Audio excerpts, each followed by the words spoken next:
Okay, basically with this, we have a few points why we really think that this project is hazardous in spite of what IEA say that in spite of IEA's assurance that it's safe. Okay, first of all, Lynas don't have a pilot plant. Okay, according to a newspaper from I think Soojinhou, the number they have is from simulation. Okay, and laboratory analysis. And so there is a fundamental doubt on how good are these numbers. For example, Lynas say that their waste is 6 becquerel per gram. Okay, how true is that? We don't know. We know that the incoming material from Australia, the range of the radioactivity is actually quite wide. It's I think between 2 to 8, but don't quote me, I might be wrong. It's quite a wide range, you know. So how good is this 6 becquerel per gram? Nobody knows, because it's based on process simulation and lab experiment. Okay, so the other thing is the government has used the IAEA to legitimize this project. Okay, but the IAEA model is not universally accepted. Okay, the nuclear lobby thinks that IAEA is everything, but there is also a group of scientists that disagree. And this group of scientists believe that the IAEA model, called the ICRP model, has underestimated the risk of this so-called internal emitters.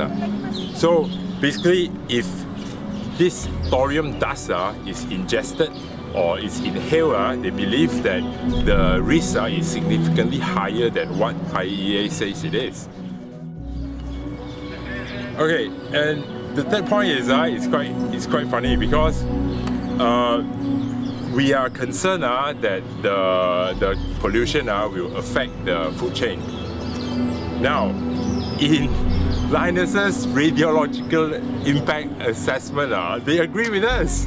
And according to this RIA, okay, in year 1558, after the plant is started, okay, the public exposure from drinking contaminated water and eating contaminated fish can reach 6.23 millisieverts per year, which is 6 times the allowable limit of 1 millisieverts per year.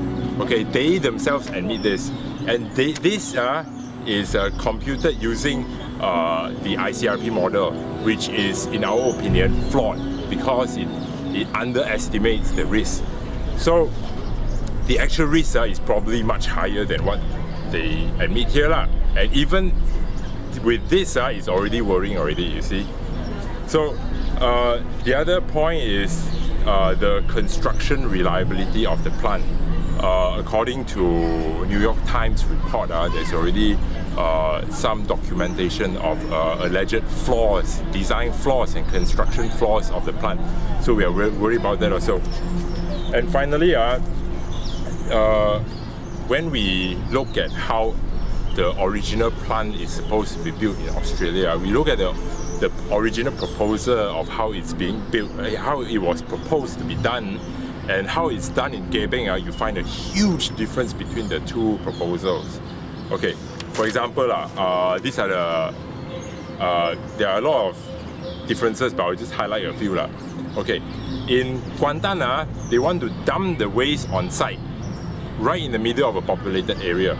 In the original proposal, there is no waste accumulation at the site. Okay, as soon as the waste is produced, it's shipped out.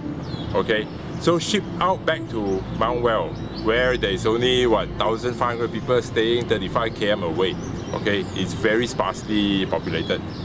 And the other interesting thing to note is in the Gebeng plant, 500 tons of water is discharged to the South China Sea per hour. Okay, in the Australia proposal, it's a total containment policy. Okay, all the wastewater is evaporated. There's no water discharge at all.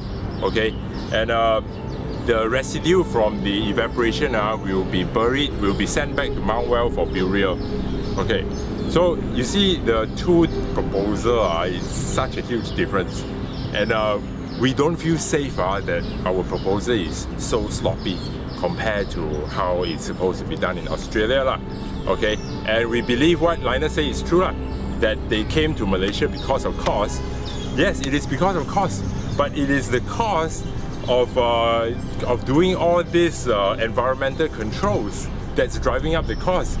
It's you know, they are trying to run away from the tight environmental regulation in Australia, and that's why they came to Malaysia.